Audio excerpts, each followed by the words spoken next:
കാട്ടിക്കൂട്ടണത്? എന്ത് നിങ്ങൾ മര്യാദയ്ക്ക് ആ വെള്ളം കൊണ്ട് നല്ലൊരു ഷർട്ട് ഇട്ട് നിന്നാ മതിയില്ലേ? എടി ഇവിടെ വരുന്നവർ അറിയടി, ഞാൻ കപ്പലിൽ പണിയെടുത്തിട്ടാണ് ഈ വീടുണ്ടാക്കിയതെന്ന്. എന്റെ ദൈവമേ, ഇങ്ങനെ കപ്പലിൽ പണിയെടുത്തത് നന്നായി. വല്ല ബസ്സിലെ കീഴിലാണെങ്കിൽ ഞാൻ ഇവിടുത്തെ വാതിക്ക് തൂങ്ങിക്കേണ്ടി വന്നേനെ. മാറിക്കത്. ഈ വീടിന്റെ പണി എന്റെ കുഞ്ഞാങ്ങളിലേക്ക് കൊടുത്തൂടായിരുന്നോ? ഇവിടെ കുഞ്ഞാങ്ങളക്ക് പണ്ട് എനിക്ക് ലൈഫിൽ നിന്ന് ഒരു വീട് കിട്ടിയപ്പം ഈ കുഞ്ഞാങ്ങളക്ക് ഞാൻ വീടിന്റെ പണി കൊടുത്തു. അതെ, ചെയ്തു തന്നില്ലേ? ചെയ്തു തന്നു. വീടിന്റെ പണി കഴിഞ്ഞപ്പോ അവന്റെ പേര് പോലെ തന്നെ ആയി. കുഞ്ഞായത് കൊണ്ട് എനിക്കും വീട്ടിലെ കോഴിക്കും ഏത് കൂട്ടി കയറണമെന്നുള്ള ഡൗട്ട് ആയിപ്പോയി. അവരുടെ കുഞ്ഞാങ്ങള ആൾക്കാരൊക്കെ വന്നു തുടങ്ങി. വന്നു തുടങ്ങി. ഇവിടുന്ന് പറഞ്ഞാ പോരാ, ഈ വരുന്നവർക്ക് പോയി വെള്ളം കലക്കടി പോ ചെല്ല്. എന്റെ പൊന്നു ചേട്ടാ, ഇക്കണ്ട ആൾക്കാർക്ക് വെള്ളം കലക്കാനുള്ള പഞ്ചാര ഈ കുടുംബത്തുണ്ടാ? മോളെ സുമേ, നിന്നോട് വെള്ളം കലക്കാനേ ഞാൻ പറഞ്ഞോളൂ, കൊടുക്കാൻ ഞാൻ പറഞ്ഞില്ല. അതെങ്ങനെ പറ്റില്ലേ? അത് നിന്നെ പെണ്ണ് കാണാൻ വന്നപ്പോ നിന്റെ അമ്മ എന്നോട് ചെയ്ത പോലെ ചെയ്യണം. എന്റെ അമ്മ നിങ്ങളോട് എന്ത് ചെയ്തു? വെള്ളം എടുക്കട്ടെ മോനെ, ലഡു എടുക്കട്ടെ മോനെ, ജിലേബി കടിക്കട്ടെ മോനെ എന്ന് പറഞ്ഞതല്ലാതെ ഒരു വക സാധനം ആ തള്ള എടുത്തു വെച്ചോളി. ഓ എന്റെ ദൈവമേ, ഈ പെരവാസികൾക്ക് എന്നെ നിങ്ങൾ ഇങ്ങനത്തെ വർത്താനൊന്നും പറയലുണ്ട് ചേട്ടാ. 30 കസേരയുണ്ട്, വിളിക്കാത്ത 60 ചന്തികളും ഉണ്ട്. ഞാൻ എന്ത് ചെയ്യുമെന്ന് പറഞ്ഞാൽ ഞാൻ ഇരിക്കുന്നത്. വിളിച്ചവർക്ക് കൊടുക്കാനോ ബിരിയാണി ഇല്ല. ഇനി വിളിക്കാത്തവർക്ക് ഞാൻ ഇവിടെ നിന്ന് ബിരിയാണി എടുത്ത് വെച്ചു കൊടുക്കും. ഇങ്ങനെ പിശുക്ക് കാണിക്കല് ഭക്ഷണത്തിന്റെ കാര്യത്തില്. ഞാൻ പിശുക്കനാണല്ലേടി. 1-2 കൊല്ലമല്ല, 30 കൊല്ലം കപ്പലിൽ പണിയെടുത്ത് ഞാൻ കോടികൾ ഉണ്ടാക്കി. കോടികൾ അറിയോ? നിങ്ങൾ പെങ്ങളും ആലിയനും കൂടി വരുന്നേ. ലക്ഷങ്ങളെ ഉണ്ടാക്കിയുള്ളൂ. ഉള്ള ലക്ഷം വെച്ച് ഞാൻ വീട് പണിത് എന്റെ 5 പൈസ നടന്നു പറഞ്ഞ കേട്ടാ. നിങ്ങളെ കൊണ്ട് ഞാൻ തോറ്റുപോയി. സുമേ, ഞങ്ങളുടെ അമ്മയ്ക്ക് ഞങ്ങൾ 7 മക്കളായിരുന്നു. എന്നോട് പറഞ്ഞില്ല.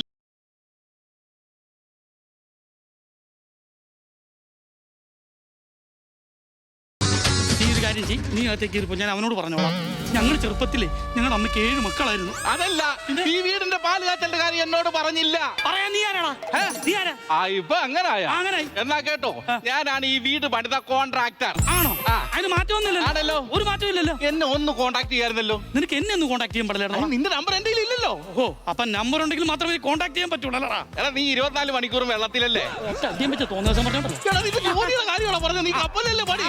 6 മാസം കടലിലും 6 മാസം കരയിലും. സുമയുടെ നമ്പർ മാത്രമല്ല എന്റെ കയ്യിലുള്ളൂ. നീ അതൊന്നും പറഞ്ഞാൽ ശരിയാവൂല. ചെറുപ്പത്തിൽ കളിച്ചോണ്ടിരുന്നപ്പോ നിനക്ക് എത്ര മാത്രം പല്ലിമിട്ടായി ഞാൻ മേടിച്ചു തന്നിട്ടുണ്ടോ നിനക്ക് അറിയാവോടാ? ഞാൻ അത് ഉദ്ദേശിച്ചൊന്നും പറഞ്ഞല്ല. എത്ര കോലുമിട്ടായി ഞാൻ മേടിച്ചു തന്നിട്ടുണ്ടാ? നീ അങ്ങനൊന്നും പറയല്ലേ. കൊച്ചിലത്തെ കാര്യമൊക്കെ എനിക്കും ഒക്കെ ഓർമ്മയുണ്ട്. സെന്റിമെന്റ്സ് അടിക്കുമെന്ന് ചെയ്യല്ലേ. കൊച്ചുനാളെ നീ അപ്പൂപ്പൻ താടി വേണം, അപ്പൂപ്പൻ താടി വേണം എന്നൊക്കെ ആഗ്രഹം പറയുമ്പോ ഉറങ്ങിക്കിടന്ന് എന്റെ അപ്പൂപ്പന്റെ താടി സോമേശ്വരോട് വാർക്കപ്പണിക്ക് പോകണം. നിന്നെ പിടിച്ച് കോൺട്രാക്ട് ആക്കിയിട്ട് എന്റെ വീടിന്റെ പണി നിന്നെ ഏൽപ്പിച്ചു. കോൺട്രാക്ടിന്റെ കാര്യമൊന്നും പറയണ്ട. ഈ വീട് പണിത വകയിൽ എനിക്ക് തരാനുള്ള 3,33,000 രൂപ എനിക്ക് ഇപ്പൊ കിട്ടണം. 3,30,000 രൂപയല്ലേ? നീ ഒരു കാര്യം മനസ്സിലാക്കണോടാ. എടാ, കപ്പലിലെ AC മുറി ഇരുന്ന് വിയർത്ത് കുളിച്ചാടാ ഞാൻ ഈ വീട് ഉണ്ടാക്കിയതറിയോ? AC മുറി ഇരുന്ന് വിയർക്കാനാണ് തമ്പി നിനക്കെന്തോ മാരകമായ അസുഖമുണ്ട്. ഓ, ഈ മനുഷ്യനെ കൊണ്ട് എന്താണ് ഇവൻ പറഞ്ഞു കേട്ടോ, എനിക്കെന്തോ മാരക അസുഖം ഉണ്ടെന്ന്. എന്റെ പൊന്ന് സഹായിച്ചാ നിനക്ക് എന്താണ്? നിനക്ക് എന്ത് തോന്നിവാസം പറയുന്ന വെച്ചാ? ഇങ്ങനെ എത്ര കഷ്ടപ്പെട്ട ഈ വീടും പറമ്പ് ഉണ്ടാക്കിയെന്നറിയോ? എനിക്കറിയാം. ഇങ്ങനെ ഒരു സൈഡ് ഇപ്പോഴും പുകഞ്ഞോണ്ടിരിക്കുക. നിന്റെ കൂടെ പണ്ട് പാടത്തും പറമ്പിൽ അണ്ടിമാങ്ങ പറക്കി നടന്ന തമ്പിലത്. ഇപ്പൊ കപ്പലില് വലിയ ഉദ്യോഗസ്ഥരാ.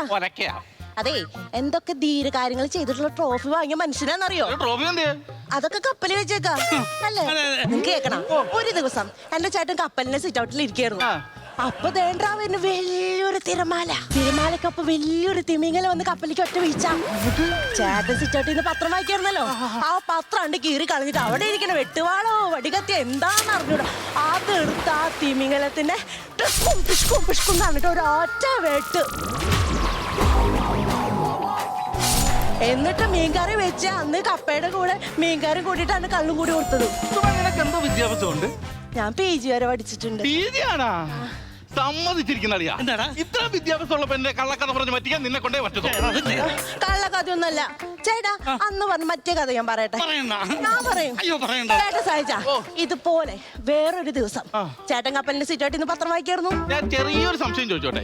ഈ പുറം കടലിൽ കിടക്കുന്ന കപ്പലിൽ ഈ പത്രക്കാരെ സൈക്കിളിൽ വരുമോ, അത് തുറന്നു നിർത്തുന്ന എറിഞ്ഞു വരുമോ? അല്ല, ചെറിയ ലോജിക്കിന്റെ ഒരു പ്രശ്നമുണ്ട്. അല്ല, ഞാനേ ഒരു മാസത്തെ പത്രം നേരത്തെ അടിച്ചോണ്ട് പോയി അതാണ് ഓരോ ദിവസം എടുത്ത് വായിക്കണത്. ഇപ്പൊ ലോജിക്കിന്റെ പ്രോബ്ലം കഴിഞ്ഞാ ഓക്കെ കണ്ടിന്യൂ. ചേട്ടോ കപ്പലിന്റെ സിറ്റായിട്ട് ഇന്ന് പത്രം വായിക്കായിരുന്നു. അപ്പൊ ദേണ്ടാവുന്നു വലിയൊരു തിരമാല. അതിന്റെ പുറകെ തിമിംഗലം വന്ന് കാണും. തിമിംഗലം നേരത്തെ വന്നല്ലേ? നേരത്തെ വന്ന സാധനം പിന്നെ വരുമോ? സ്രാവ്. അത് പുരാണത്തിലല്ലേ, ഇത് കടലിലെ സ്രാവ്. സ്രാവ് വന്നാണ് കപ്പലിൽ വീണു. ചേട്ടന്റെ കൈ ശൂന്യം. ശൂന്യമാണല്ലോ. ചേട്ടാ ഓടിപ്പോയി ആ ഫ്രിഡ്ജിന്റെ ഡോറൊന്ന് ഐസ് കട്ടൊക്കെ താഴെ ഇട്ടിട്ട് ഒരു വാളിന്റെ ഷേപ്പിൽ ഐസ് സെറ്റ് ചെയ്തിട്ട് ആ വാളെടുത്തിട്ട് സ്രാവിനോട് ഒച്ച വെട്ട്. സ്രാവ് ക്ലോസ്. അന്നും മീൻകറി ഉണ്ടാക്കി കള്ളിന്റെ ഒപ്പം കൊടുത്തല്ലേ?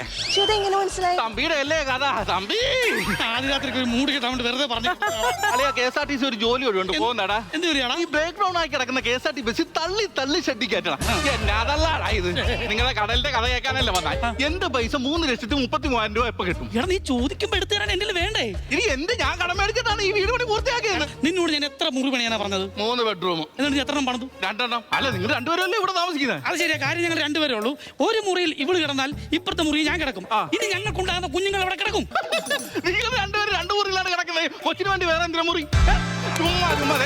ഉടക്കുണ്ടാക്കാൻ നിൽക്കേണ്ട എന്റെ പൈസ എനിക്ക് എപ്പോ കിട്ടും? നിങ്ങൾ കപ്പലിൽ വലിയ ജോലിക്കാരാണ് മറ്റാണ് മറിക്കാന്നൊക്കെ പറഞ്ഞിട്ട് എന്നോട് ഈ കട പറയുന്നത്. എടാ നീ പറയുന്നത് ചോദിക്കുമ്പോൾ പൈസ എടുത്തരാനേ. ഞാൻ ചില്ലറ ചോദിക്കാറൊന്നുമല്ല. തമ്പി ശരിക്കും നിനക്ക് എന്തുവാടാ പണി? കപ്പലിലാടാ. കപ്പലിലാടാ. കപ്പലില. എന്റെ പൈസ എനിക്ക് ഇപ്പൊ കിട്ടണം. നിനക്ക് തരാൻ പറ്റത്തൊന്നുമില്ല. എനിക്ക് എന്റെ അമ്മൂമ്മോട് ചോദിക്കണം. അമ്മൂമ്മനെ വിളിച്ച അമ്മൂമ്മ അങ്ങനെ വരത്തൊന്നുമില്ല. എവിടെ പോയിരിക്കുന്നു? അമ്മൂമ്മ മേളില. ആ മേലത്തെ നിലയല്ലേ വിളിച്ചിറക്ക്. മേളത്തെ നിലയിലെന്ത്? അമ്മൂമ്മ മരിച്ച മേളില. നിനക്കെന്താ പ്രാന്താടാ? മരിച്ചവരോടെങ്ങനെയാണ് പൈസ ചോദിക്കുന്നത്? അതൊക്കെ വരും. ഞാൻ വിളിച്ച അമ്മൂമ്മ ഇവളുടെ ദേഹത്തുനിന്ന് കയറും. നിനക്ക് പൈസ വേണം? പൈസ വേണേ നീ ആയിട്ട് മേടിച്ചു വെച്ച കർപ്പൂരം എന്താ പരവാസിലേക്ക് കൊടുത്ത് കത്തിച്ചേക്കു.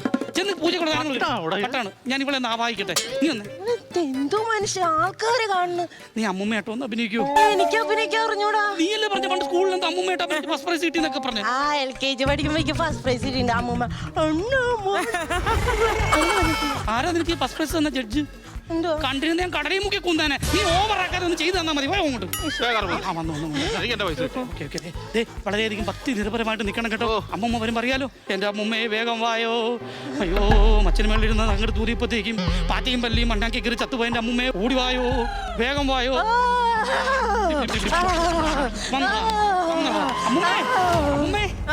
എന്നെ മനസ്സിലായോ അമ്മൂമ്മ?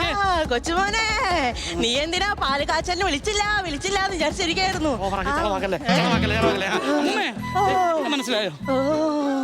പിന്നെ വെറും 2 ചാക്ക് സിമന്റ് കൊണ്ട് തേപ്പും വാർപ്പും ഒറ്റയ്ക്ക് തീർത്ത് നിന്നെ പറ്റിച്ച കോൺട്രാക്ടർ പല്ലില്ലാതെ ചത്തുപോയ കാരണവന്മാരെ കാത്തു തരുവേൻ. തേക്ക് കൊണ്ട് കട്ടില വെക്കാന്നും പറഞ്ഞ് മണ്ട പോയ തെങ്ങ് കയറി കട്ടില വെച്ച് നിന്നെ തേച്ചവനല്ലേ ഇവൻ. ഇവന് കാശ് കൊടുക്കരുത്. പിന്നെ ഇന്ന് ചായ വാങ്ങിക്കോ. കർപ്പൂരം എടുക്ക്.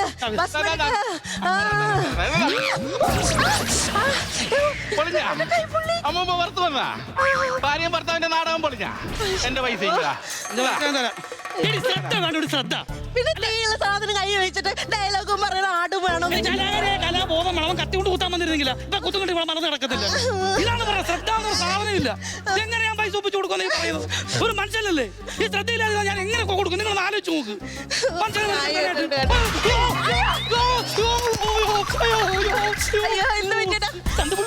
എന്താ നോക്കണ്ടേ? കലാബോധം എവിടെ ഇരിക്കണേ? സഹജ ചിരിക്കാതെ എന്നെ നാശൂർ കൊണ്ടുപോകാ. നിനക്ക് 3 ലക്ഷമല്ല 6 ലക്ഷം രൂപ ഞാൻ തരാടാ. മതിയടാ. നീ സാവധാനത്തിൽ പൈസ തന്നാ മതി. അതെന്താ? അത് ഈ വീടിന്റെ പാലുകാറ്റുണ്ടെന്ന് കന്നിമൂലൊക്കെ തീ പിടിച്ചു കഴിഞ്ഞാൽ പൈസ ചോദിക്കുന്ന ഇറണക്കേടാ. അപ്പൊ പൈസ വേണ്ടേ? വേണ്ട, പതുക്കെ തന്നാ മതി ചേട്ടാ. അപ്പൊ നമുക്കൊന്നുകൂടി കർപ്പൂരം കത്തിച്ചാലാ?